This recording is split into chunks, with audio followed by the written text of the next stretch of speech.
الحمد لله وكفى وسلام على عباده الذين اصطفى خصوصا على سيد الرسل وخاتم الأنبياء أما بعد فأعوذ بالله من الشيطان الرجيم بسم الله الرحمن الرحيم قال الله تبارك وتعالى لقد من الله على المؤمنين إذ بعث فيهم رسولا صدق الله مولانا العظيم إن الله وملائكته يصلون على النبي يا أيها الذين آمنوا صلوا عليه وسلموا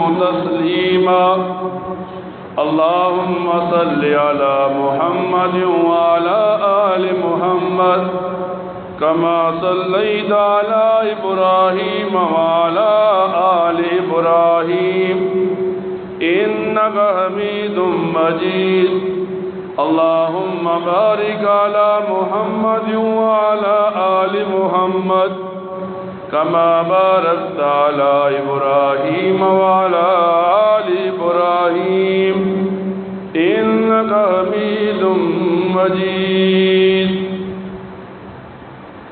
قرآن کریم کی ایک آیت مبارکہ کا ایک حصہ تلاوت کیا۔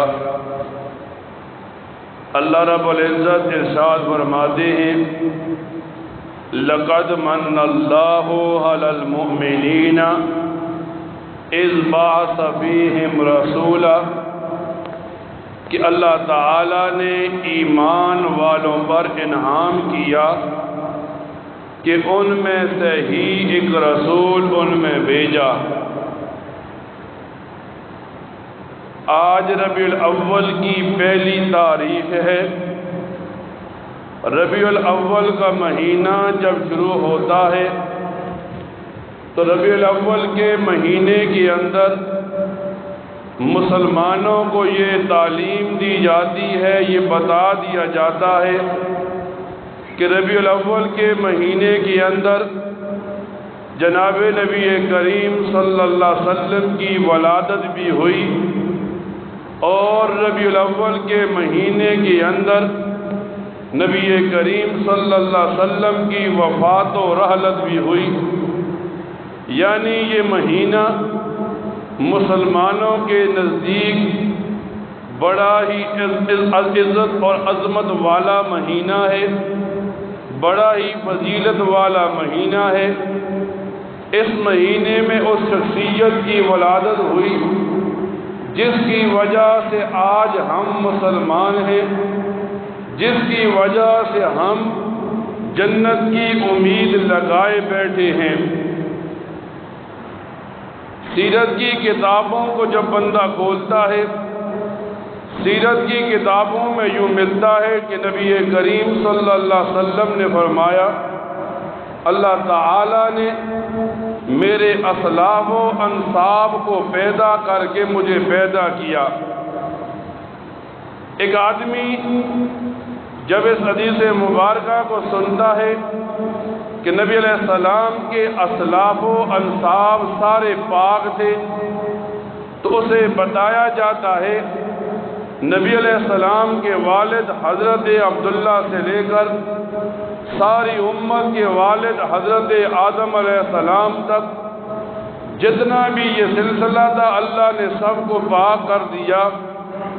نبی علیہ السلام کی والدہ حضرت آمنہ سے لے کر ساری امت کی ماں حضرت حوا تک جتنا یہ سلسلہ تھا اللہ نے سب کو پاک کیا، پھر نبی کریم صلی اللہ علیہ وسلم کو پیدا کیا۔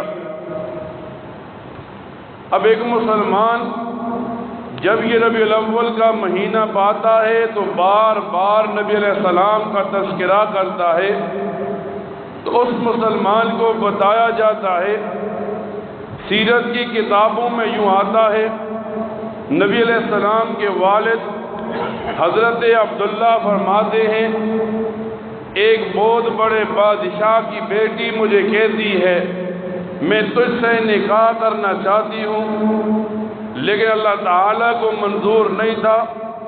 اللہ تعالیٰ نے حضرت عبداللہ کا نکاح حضرت آمنہ سے کیا۔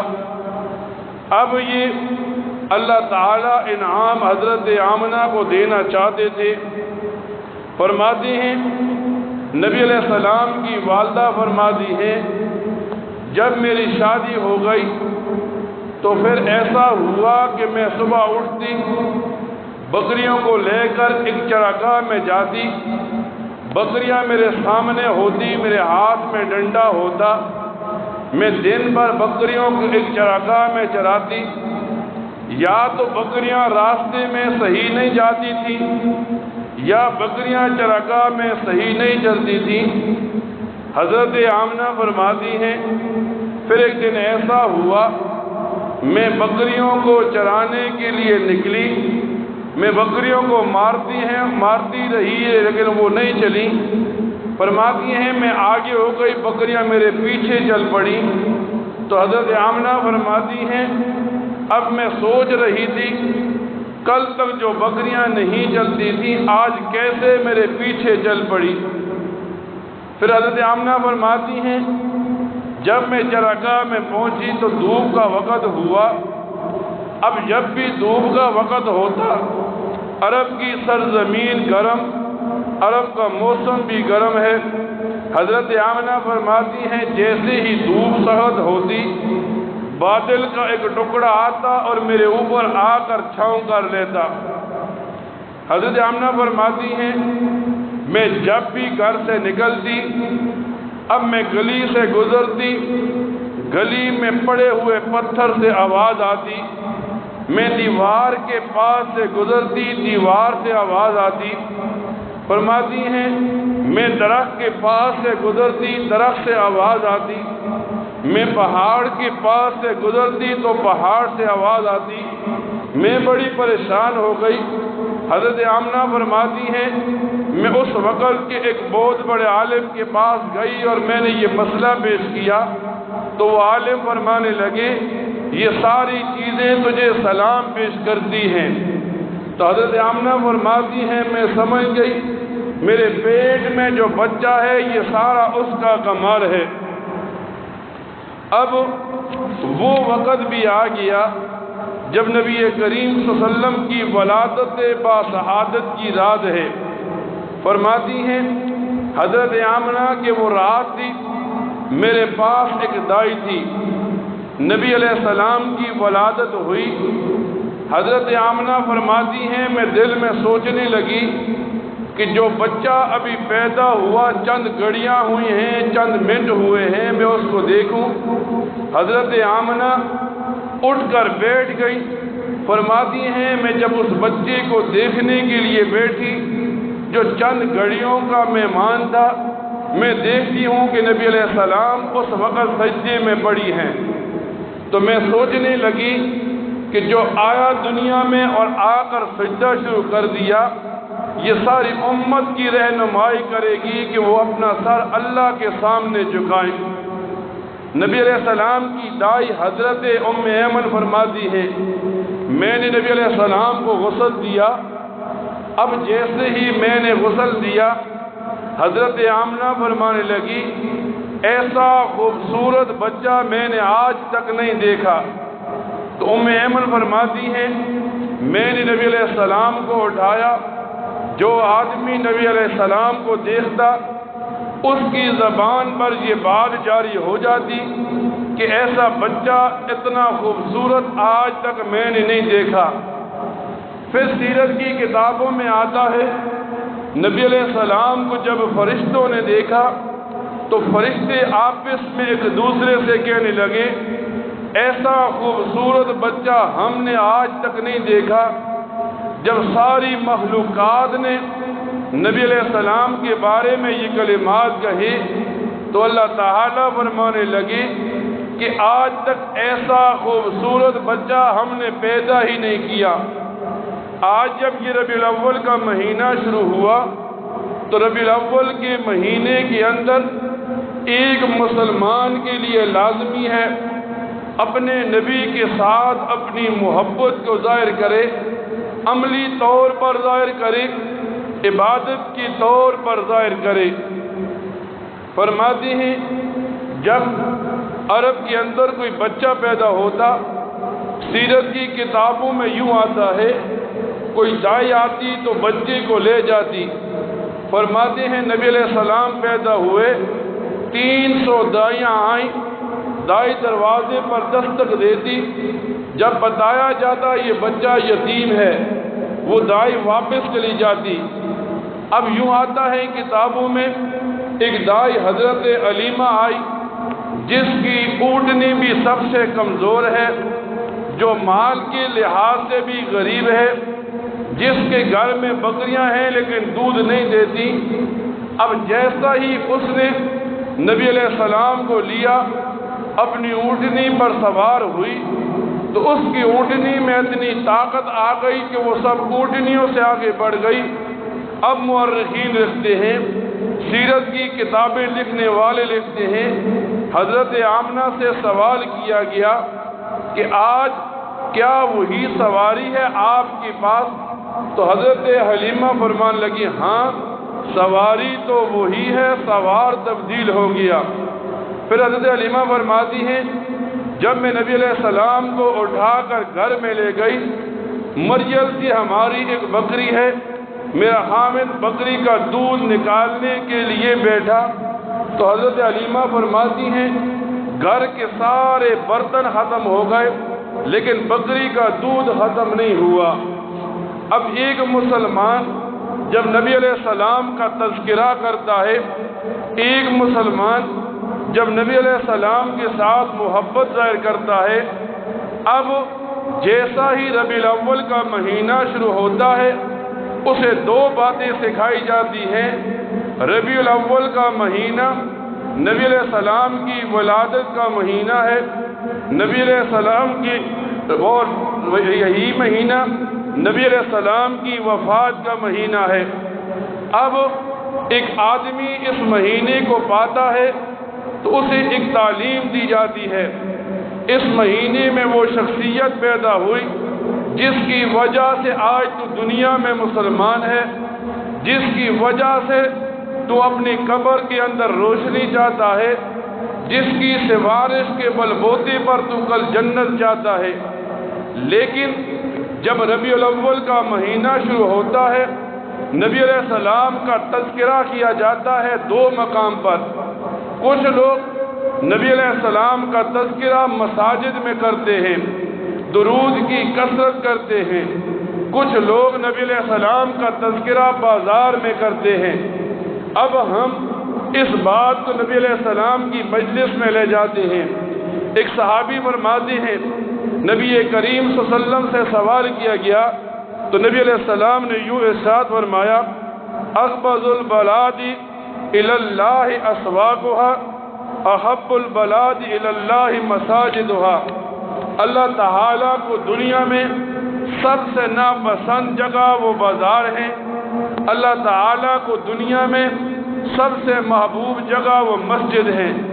آج جب ربیع الاول کا مہینہ شروع ہوا، ایک آدمی اپنی محبت کو ظاہر کرنا چاہتا ہے تو اسے حدیث مبارکہ اس طرف لانا چاہتی ہے، آپ نبی علیہ السلام کا تذکرہ بار بار کریں، 1000 بار کریں۔ ربیع الاول کا مہینہ شروع ہوا، اپنی محبت کا اظہار آپ درود کی کثرت کے ساتھ کریں۔ لیکن یہ ساری باتیں جب اب کرتے ہیں، یہ آپ کی عبادت تو بن گئی، اصل مسئلہ اپنے آپ کو نبی علیہ السلام جیسا بنانا ہے۔ تیرا لباس جب یہ ربیع الاول آئے تو ایسا ہو جیسا نبی علیہ السلام کا لباس تھا، تیرا چہرہ ایسا ہو جیسا نبی علیہ السلام کا چہرہ تھا۔ آج ایک آدمی جھوٹے عشق کے دعوے تو کرتا ہے، جھوٹا یہ تو کہتا ہے میں نبی علیہ السلام کا عاشق ہوں، لیکن جب بندہ اس کا چہرہ دیکھتا ہے، نہ اس کے چہرے پر داڑھی نظر آتی ہے کہ ہم کہیں یہ عاشق رسول ہے، نہ اس کا کردار نبی علیہ السلام کے کردار کے ساتھ ملتا ہے۔ نبی علیہ السلام کا کردار جب صحابہ نے اپنایا تو یوں آتا ہے اس کتابوں کے اندر، دو صحابی ایک بازار میں گئے، دکان ڈالی، تجارت شروع کی۔ اب یہ نبی علیہ السلام کی تعلیم یافتہ تھی، پورا بازار ان کی وجہ سے مسلمان ہو گیا۔ آج کیا ہوتا ہے، ہم ایک طرف عشق کے دعوے کرتے ہیں، دوسری طرف کیا ہوتا ہے، ہمیں نماز کا غم نہیں جو فرض ہے۔ اب نماز کے لیے ایک مسلمان کو بتایا جاتا ہے تو کھڑا ہے تب بھی نماز پڑھ، اگر معذور ہے بیٹھ کر نماز پڑھ، اگر نہیں پڑھ سکتا لیٹ کر نماز پڑھ۔ لیکن ایک آدمی عشق کا دعویٰ کرتا ہے، اسے پورا سال نماز یاد نہیں ہوتی، پورا سال نبی علیہ السلام کا عشق یاد نہیں ہوتا۔ جب ربیع الاول آتا ہے اب جھوٹا عشق کا دعویٰ، گلیوں میں دوڑتا ہے کہتا ہے میں عاشق ہوں، بازاروں میں دوڑتا ہے کہتا ہے میں عاشق ہوں، لوگوں کو تکلیف دیتا ہے کہتا ہے میں عاشق ہوں۔ اب ایک مسلمان دیکھے کیا وہ ربیع الاول کے مہینے میں 12 ربیع الاول کے دن کتنا درود پڑھتا ہے، کتنا قرآن کریم کی تلاوت کرتا ہے۔ کتنے آدمی ایسے ہیں جنہوں نے نبی علیہ السلام کی سنت کو زندہ کرنے کے لیے اپنے چہرے پر داڑھی سجانے کا ایک عمل کر لیا کہ اب وہ داڑھی رکھ کر اپنے چہرے کو نبی علیہ السلام کا چہرے جیسے بناؤں گا۔ لیکن آج مسلمان نیک دکھنے کی کوشش کرتا ہے، نیک بننے کی کوشش نہیں کرتا۔ ایک مسلمان دکھنے کی کوشش کرتا ہے، مسلمان بننے کی کوشش نہیں کرتا۔ اب یہ ربیع الاول کا مہینہ جیسے ہی آیا ہمیں بتایا گیا یہی وہ مہینہ ہے، اب اس مہینے میں اپنے عشق کو ظاہر کرو، 1000 بار دن میں نبی علیہ السلام پر درود پڑھو۔ حدیث مبارکہ میں آتا ہے نبی کریم صلی اللہ علیہ وسلم فرماتے ہیں جب کوئی بندہ دنیا کے کسی کونے میں درود پڑھتا ہے، فرشتے وہ درود میرے پاس لاتے ہیں اور مجھے بتاتے ہیں فلاں دور جگہ پر مسجد کے کونے میں بیٹھے ہوئے فلاں آدمی جو فلاں کا بیٹا ہے، آپ پر درود کا یہ نذرانہ پڑا ہے۔ نبی علیہ السلام فرماتے ہیں میں جیسے ہی درود کا نذرانہ لیتا ہوں، جب میرے اوپر کوئی درود پڑتا ہے تو میرے اوپر اس کی شفاعت واجب ہو جاتی ہے۔ آج ایک مسلمان یہ کام نہیں کرتا۔ نبی علیہ السلام فرماتے ہیں جب ایک بندہ میری قبر پر آ کر درود پڑھتا ہے، سلام کرتا ہے، میں اس کا درود و سلام سنتا بھی ہوں، جواب بھی دیتا ہوں، جو دور سے پڑھتا ہے مجھے پہنچایا جاتا ہے۔ جب ہم ان حدیثوں کو لیتے ہیں، جب ہم نبی علیہ السلام کے ساتھ محبت کو ظاہر کرنا چاہتے ہیں تو ربیع الاول کا مہینہ ہمیں ایک ہی تعلیم دیتا ہے۔ جیسے ہی آج یہ مہینہ شروع ہوا ہم معمول بنائیں، ہم 5 وقت کی نماز پڑھیں گے، ہم چہرے پر سنت رسول رکھیں گے، لیکن ڈیزائنی نہیں، ایک مٹھی کے برابر ہمارے چہرے پر داڑھی ہوگی۔ ہم دن کے کسی بھی حصے میں نبی علیہ السلام پر 100 مرتبہ درود ابراہیمی پڑھ کر بھیجیں گے۔ جب ہم یہ کام کر لیں گے تو اللہ تعالیٰ پر، نبی علیہ السلام پر بھروسہ کرتے ہوئے ہم قبر میں جائیں گے، قبر بھی جنت کا باغ بنے گی، میدان معاشر میں ہوں گے تو نبی علیہ السلام کی شفاعت ملے گی۔ اللہ تعالیٰ سے دعا کیا کریں اللہ تعالیٰ ان باتوں کو سننے کے بعد ان پر عمل کرنے کی توفیق عطا فرمائے۔ وآخر دعوانا ان الحمد للہ رب العالمین۔